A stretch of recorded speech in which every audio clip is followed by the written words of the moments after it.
Boatworks today is sponsored by Total Boat and Alexial Yacht Coatings, as well as supported by the generosity from the beautiful folks over on Patreon. Thank you so much. So welcome back to Shop, everybody. I hope you're all doing well. Now, this week, I'm going to be going through the final stages of getting this form or this mold prepped and ready to go so that we can start casting our parts that I need to build for the large opening or the large hatch on the Bertram 25 that I've been working on. Now, if the first half of this build was done last week, so if you haven't seen that video, I'll put a pop-up window. I think it's this side. I'm not quite sure. I always forget, but it's somewhere up over here. I will also have a link for that down below in the description. Now, look at the information in this video as a little bit of a rough roadmap, right? There's going to be little bits and pieces of information that it may apply to a project or something that you're working on. Some of it may not, but throughout the video, there's still going to be good nuggets of information. Now, the point that I want to drive home with all of this is that making a custom part or a doodad or a widget or gadget, whatever you want to call it, is not difficult. All it is, a lot of this work, fiberglass in general, all it is just a series of very simple steps done in a particular order. That's it.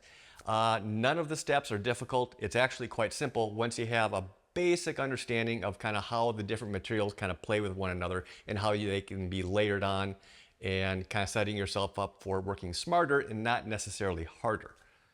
Now, before we jump into this, I'm going to do a quick shameless plug. If you have a project coming up where you're going to be looking for some Alexial material to use, I do, if you're not familiar, I do have an actual brick and mortar store here in town. And for a little while there, I was very, very low on materials, but 3 pallets later, courtesy of Alexial from Charleston, we are now fully stocked again. So if you have a project coming up where you are looking to use some of this material, I can all but assure you I will have the best prices that you will find anywhere online. So go ahead, check that out. And if you have any questions, as always, feel free to hit me up with by email, and I will be sure to answer any questions you have to the best of my abilities. So with that said, let's jump into the video.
before I start actually wetting out any glass, I want to get everything pre-cut first so that once I start mixing up resin, it's just a matter of grabbing a piece, wetting it out, and everything is staged and ready to go.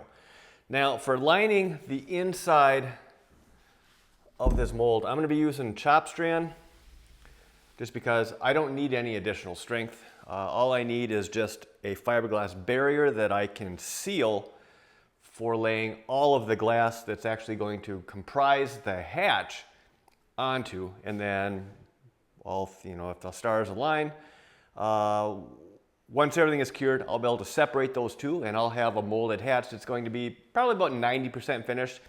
Now, I'm not putting a lot of time into getting this mold perfectly smooth because it'll be a lot faster to spend that time on the back end. After I pull the part off, then I can just do a little bit of fairing and some sanding on the actual part itself, rather than spending a bunch of time on the mold. And then I'm still gonna have to have some touch-ups on the part itself, so it just doesn't make any sense to burn a bunch of time on making a mold nice and pretty. I'll do that on the part instead. Now, as luck would have it, and this is just strictly dumb luck, the chop strand roll that I have is 38 inches wide, and the inside of this mold is roughly 39 and a half. So I'll be able to have a full length piece from end to end. I'll have to do some cutting and shaping around these radiuses, but I'll have one full piece that'll go all the way across the bottom, which will be good. That means that at least the bottom, when I actually go to cast the part, at least the bottom is going to be flat and fairly smooth. I'm not going to have a whole bunch of overlapping glass that's going to have to get faired out. Even if that were the case, it's not a big deal, but this does make it a little bit easier. So what I need to do then is on this first piece, I want to get this cut to 59 and a half. And we'll add this a little bit. Whenever you're working with chop strand, or really any fiberglass to be honest, don't ever fold it, roll it. And if you have to order any of this material online, you can special request that when they're shipping you fabric, whether it's chop strand, 1708, whatever it may happen to be, you can put in a special request to have them ship it to you rolled and not folded. If you fold it, you're going to kink or crease the fibers in the glass, and it will never lay down and cooperate with you. It'll fight you every step of the way, and it's very frustrating. So have it ship rolled, not folded. Now I am going to split the difference on the width here because the glass is not wide enough to go edge to edge. So I'm going to split the difference, and then kind of my plan, now that I'm looking at this a little closer here, is going to be I'm going to get this base layer down, and then I'm going to have a bunch of strips of chop strand torn, and then I'm going to use those strips that are going to be probably 3-4 inches wide, give or take, and I'll use that as the tabbing just around the perimeter. And since it'll be torn, wispy edges, they'll lay down and blend in really nice on here. I'm not going to have any kind of a hard hump once this is all said and done. At least that is the plan, but I have been known to kind of change things a little bit on the fly, just as like, oh crap, didn't anticipate that one happening. But here we are. All right, I'm going to try and combine two steps in one. Because this is a type of wood, it's OSB, I don't know how thirsty this surface is going to be. So I am literally going to flood this bare wood with some catalyzed polyester resin, non-wax, so it's laminating. And I'm going to let it sit there for a minute or two, see how much it's soaking in. I'm deliberately going to be putting on quite a bit more than what I need. And then anything that's left over, anything that doesn't get saturated into the material, then I'm going to lay the chop strand directly over top, wet that out. And again, I'm not looking for this to be pretty, but it does need to be completely saturated and well bonded because again, this is going to be the skin for the mold. That part needs to stay there. It's the part that needs to be able to separate from this. So I want to make sure that the skin that I'm putting down on here is going to be very well bonded. Now I am also kind of breaking another one of my rules. Normally, this is a brand new bottle of polyester resin, and I know it's pushing its shelf life if it hasn't already kind of pushed beyond the 1 year shelf life for poly. But normally I would mix up kind of a little test batch just to make sure it's actually going to cure and do its thing. So I might be shooting myself in the foot right at this step, but there's only one way to find out, and well, it is what it is. I feel like I say this every time I mix in with resin. I mean, this is far from a large batch, but it's a decent sized batch. Now, if I left this sit in the cup, I've got maybe 5 minutes before it starts smoking and melts the plastic. Lay it out like this, 20 minutes, 15, 20 minutes. So it makes a big difference getting it spread out into a much, much thinner film.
Alright, so it has been a few hours and the glass and the resin has set up, but it is not fully cured. Now, in order to cure this material off, I'm going to be using some waxed gel coat. Now, that is an important little detail. Now, it doesn't so much matter that I'm using gel coat that contains wax. The important part here is that the resin that I'm using contains wax. So if I wanted, I could use the exact same resin that I use for wetting out this chop strand and just add in some wax. There's a number of manufacturers that make a wax additive.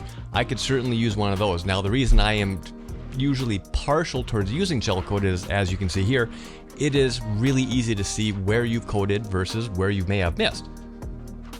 And when I'm spreading this material out, I want to make sure that I get it on there fairly thick. One little detail about polyester resins is that if it's laid up too thin, it will not cure. You need to have a certain film thickness, I guess for lack of better terms, in order for the material to actually, cure and do its thing.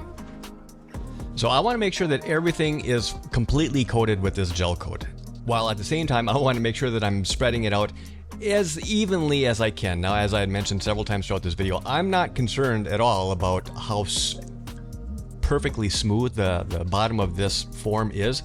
Doesn't matter. But the smoother I can make it without bending over backwards, the smoother I can make it, the easier it's going to be to actually get the fairing done on the finished part once that time comes. So I'm going to finish going around, get everything coated with this gel coat, and then I'm going to be putting this to bed for the night. Now, one question I know is going to come up is, well, how thick do I need to have the gel coat on here? And the easiest way to explain that is, imagine the thickness of like 5 or 6 standard pieces of printer paper. That's roughly how thick we're talking about. So it's still fairly thin, but it can't be paper thin. So it can't, if it's translucent, it's probably a little bit too thin. Now I'm going to go around and try and smooth things out best I can with this brush, but not before ruining one of my shirts. Yeah, good job, Miller. But going to bed for the night, I shall see you in the morning. Whatever. I've had this shirt like 10 years. I think it's probably due to be replaced anyways. So now at this point, I have a couple different directions that I could go with this hat. Now, because I used a waxed material on here, right now I have a thin wax film over the top surface of this entire mold. And I kind of want to be able to use that to my advantage, right? So now at this point, I have a couple different directions that I could go with this. On one hand, because I used a waxed material to cure everything off here, I currently have a very thin wax film over this entire surface. And I could use that to my advantage, which would be probably the smartest thing to do. The other option that I could do is I could come in and sand all of this smooth, do a little bit of fairing, and where that would come into play is that when I actually cast the part off of here, the part itself is going to require less fairing in order to get it smooth and ready for finishing. Notice I say less. It is not going to completely eliminate it. Even if you had a perfect mold, more oftentimes than not, there are some touch-ups that need to be done. So going into this, fully anticipating that I'm going to have to do some level of touch-up, I think probably the smarter route for me to take is going to be embrace that there's going to be some texture and some fairing that needs to get done, but use the wax layer that's currently on here, use that to my advantage. If I were to come in and sand this and smooth it all over, I would end up removing that wax layer. So when I actually start laying up the material for the part itself, it can get a little sketchy as far as if I'm going to actually be able to separate the part from this mold. And the last thing I want to do is shoot myself in the foot this far down the path. So keeping that in mind, I think that's the direction I'm going to take this. I'm going to go ahead and I'm going to trim off all these little wispy bits across the top here because they're not doing anybody any favors. Just essentially nice little meat hooks. And then the last thing I'm going to do as prep is I'm going to spray this panel probably 2 or 3 times until I run out of it, run out of my PVA. But I'm going to spray this with PVA. So as far as the release materials that I'm going to have on here, layer 1 is going to be the wax that's currently sitting on the surface. Layer 2 is going to be as many layers of PVA as I can spray on here. I've got very little left. I'm hoping I have enough, which is another reason why I don't want to remove this wax layer that's currently on here, because there is a chance that might be the one thing that I have to rely on. Hopefully not. Hopefully I have enough material, or I can find some somewhere in here in town. But I want to try and do a belt and suspenders approach on this.